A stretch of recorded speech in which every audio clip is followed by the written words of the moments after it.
If you're new to collecting, you guys may have only come into collecting because of two reasons. Either because they want to make money or because they feel nostalgic. These are the main two reasons why I've noticed, and I'm just like confused on why you even tried to collect again. If you're either genuinely a person that enjoys collecting because it's a hobby to you, then you came for the right reason. But then there's also a lot of people that just see a lot of money, and we have investors in the scene that were making content about investing. They were still collectors. They actually enjoyed what they were buying. They actually saw a future in it. I'm not bashing investors that were doing content. I'm invested too, trust me, but not because of the money, not because I want to make money, but it's because I loved my collection. Y'all really go out and Target, Walmart, whatever store, and just clear it out. You guys are honestly just monsters, and it's just ridiculous. Trust me, I got back into the hobby last year. I see a lot of people that are coming into the hobby, and the main thing that they're looking for is to chase the hype. Chasing this hype is going to just throw you in a huge debt. We already seen that one dude.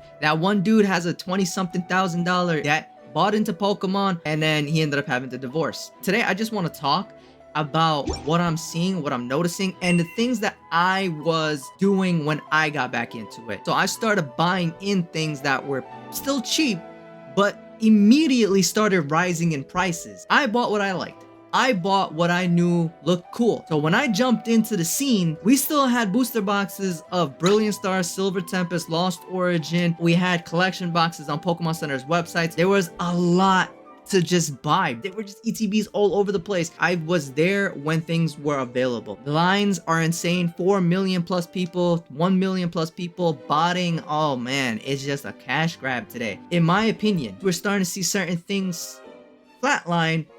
I don't see this slowing down. Did I get Umbreon VMAX when it was popular, when it was booming? No. Why? Because, well, let's be honest, the card was hype. Now, if you want to talk about the greatest card in Sword and Shield, I got some options for you guys. We got this bad boy right here. This is the Grail of Sword and Shield. My opinion, but it wasn't insane prices like the Moonbreon. I also chased this Grail.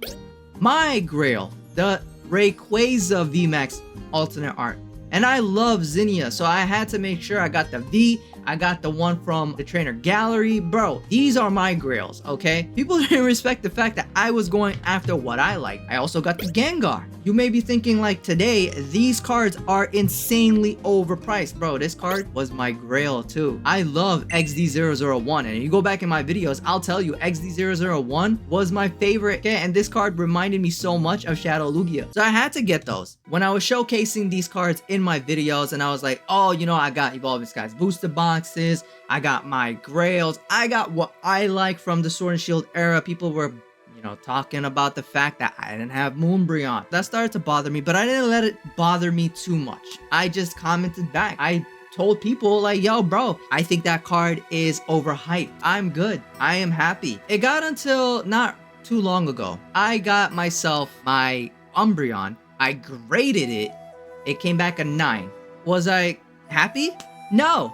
I didn't really care. I sold it for the same amount that it was going for a raw. I started realizing, okay, I got all the big grails of Sword and Shield. So you must be questioning, where is this going? Well, I ended up doing what, you know, I didn't want to do. So let me show you what I did. I did that. I still don't like this card. Don't let people make your decisions for you. There's a lot that's going on in this market. There's a lot going on in this hobby. Don't follow and be a meathead like all the other meatheads. I'm not calling anybody out. I'm not pinpointing anybody. But I'm just saying in general, there's a lot of different personalities in this hobby, in this space. We got vendors that are upping prices. We got people that's just bleeding as much as they can out of the collectors, and it's sickening. This is the part where I want to just tell you guys, I said it, the bubble was gonna pop, and a lot of you guys are going to feel the aftershock. A lot of these cards started dipping. A lot of these cards flatlined. A lot of alternate arts flatlined. I just want you guys to know, volatility is a thing in this hobby. You gotta be smart. You gotta be smart. People are buying stuff at the highest highs, man. And then once that thing goes, and it starts ticking down, oh, just know you wasted money, buddy. So I just want to let you guys know, I've gone through the first bubble. If you've made plays where the card was just about to start popping off, you were safe. Just don't go and wait until that gain hits all the way back down to where you bought. Because then you're just stupid. You're just stupid. I really don't like where the hobby has gotten. Like, yo, we got too much going on in this hobby. I wish that we could find product in stores and just look at it and be like, I don't need that, and walk away and come back tomorrow and it's still there. I don't even know what to tell you guys, man, because I don't even know if I'll ever make a video again about things like this.